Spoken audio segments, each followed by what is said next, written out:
My name is Angelo, and I started Forward the Smile, I think, about 3 years ago now. And the concept was to take out my music and my magic to embrace strangers and inspire them to be friendly and to share a smile.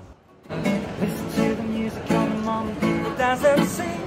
I usually just go into restaurants, uninvited, going to stores, high street stores in Oxford Circus, going to trains, into any places that people don't usually expect it, and see what you can create, an atmosphere there where people can have fun. Guys, do you want to sing with us? Yeah, you can do the chorus, eh? Oh, you know the song? Since the age of 5 to now I'm 26, I spent all my life in hospital. It was at the point in my life where I didn't want to live anymore, but I decided to launch a project that would turn my whole life upside down. When I was recovering from my last surgery, and I spent 8 months just on my bed, just thinking, what will I do in my life? Do I take one course where I just completely let go of my life and just end my life, or do I decide to launch something that will turn my whole life upside down?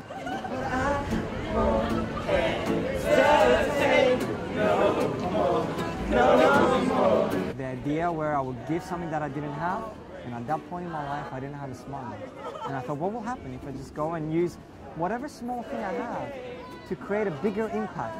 I'm not the most gifted musician. I'm not the most gifted magician.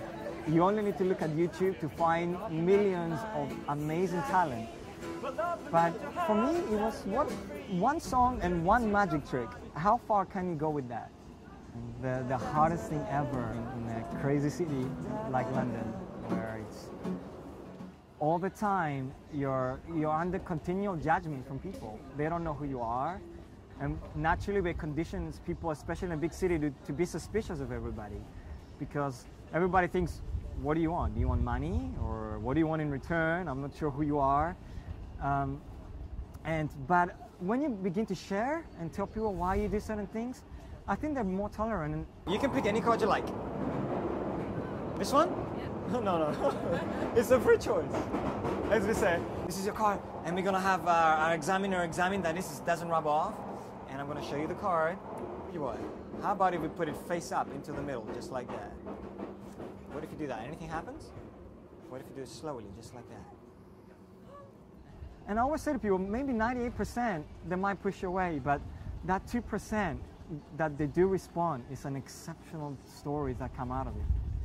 I think my life has certainly changed a lot, dramatically actually, in terms of seeing the world in a completely new dimension into what I could ever imagine it to be. It's an insane, the number of stories that came out in the last few years of living a life with strangers and exploring the human life as it is in a completely new way. It really opens your eyes to see something that you cannot even begin to describe to people. And I've been capturing everything of people's responses on camera over the last few years. But the deeper sense in that, it's the stories that are behind each of every person that I meet. And that's a very humbling experience to see the world in that way.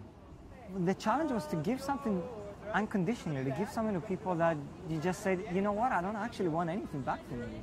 I just, when you show me a smile, that's the biggest thing I want. It's not something now that my life is all right, and here it is, it's a happy story, and I'm doing Forward the Smile because all is cool in my life. Actually, it's the opposite. It's where things are not all right, and what do you do when things are not all right? And that's why I wanted to Forward the Smile to be an inspiration to people that do see the videos, or whoever chooses to engage with the project, to be a message where, what do we decide to do when things are not all right, and how do we choose to direction our lives and do something that is not for me, but to give something even though I'm in need myself, and see what happens. Hesitate no